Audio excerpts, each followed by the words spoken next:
Sir এই তো সেই শয়তান ছেলে। স্যার ওকে এক্ষুনি গ্রেফতার করুন, ওকে নিয়ে যান থানায়, ইচ্ছা মতো শাস্তি দিবেন। আর তুমি? এই, কে কার বাবা? কিসের বাবা? তুমি আমাকে বাবা বলে ডাকছো কেন?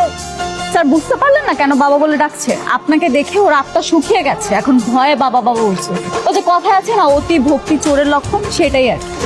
বাবা, এই, আবার বলে বাবা। আর আমি কি করেছি আমি তো জানি না, আমার অপরাধটা কি? ও আচ্ছা, তুমি জানোই না তুমি কি করেছো? থাক, তোমাকে আর জানতে হবে না। স্যার তোমাকে এখন থানায় নিয়ে যাবে, আর ইচ্ছা মতো যখন মারবে তখনই বুঝতে পারবে তুমি কি করেছো। চলো থানায় চলো। মানে স্যার আমি তো কিছু করিনি স্যার। তুমি কিছুই করোনি, কিছুই জানো না? হ্যাঁ, তুমি যে সারাদিন মেয়েদের পেছনে পেছনে ঘোরো আর কিডন্যাপ করার পর তাদেরকে প্রপোজ করো, আর এখন বলছো কিছুই জানো না? স্যার নিয়ে যান, ওকে এমন শাস্তি দিবেন যাতে নেক্সট টাইম আমাকে আর হয়রানি না করে, আর আমার পিছে পিছে যাতে না ঘুরে। স্যার তোমার এখন লেখাপড়ার সময়, মেয়েদের পেছনে ঘোরার সময়। এই, নিয়ে যাও, থানায় নিয়ে যাও।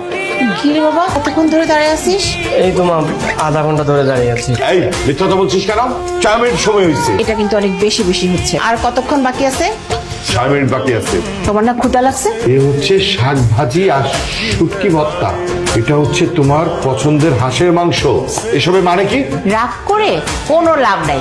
আমার ছেলেকে গ্রেফতার করে থানায় নিয়ে আসছো, আর আমি তোমার জন্য বাসা থেকে মজা মজা রান্না করে আনবো? এই, কান থেকে হাত নামা, 10 মিনিট অনেক আগে শেষ হয়েছে। চল, হাত ছাড়া।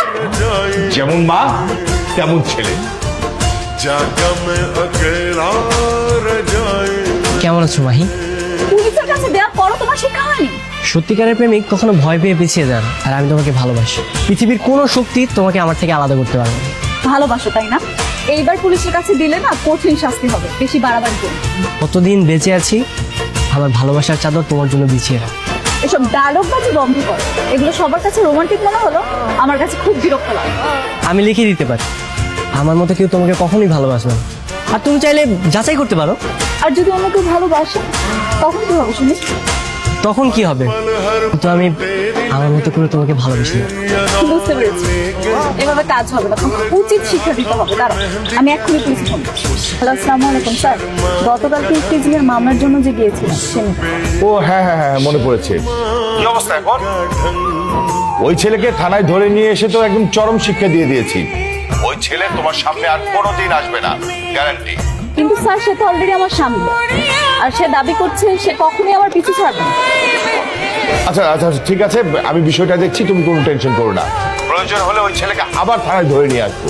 স্যার এবার ধরে নিয়ে গেলে এমন কঠিন শাস্তি দিবেন যাতে ও সারা জীবন মনে রাখে। আচ্ছা যতদিন আমাকে বিরক্ত করবে ঠিক ততদিন আমি পুলিশের কাছে যাই। এই গাজব, তোকে বারবার নিষেধ করার পরও তুই ওকে কেন ডিস্টার্ব করছিস? এই, তোর লজ্জা হয় না? তুই এত নির্লজ্জ কেন? বাবা তুমি এখানে? হ্যাঁ আমি এখানে। তোদের মতো ছেলেদের অপকর্মের জন্যই মানুষ রাস্তায় দাঁড়িয়ে 999-কে কল করে পুলিশ ডাকে। এই, তুই এত নির্লজ্জ কেন রে? তোর নিজের প্রতি লজ্জা হয় না? স্যার এটা আপনার ছেলে? হ্যাঁ মা, এই বেয়াদবটাই আমার ছেলে।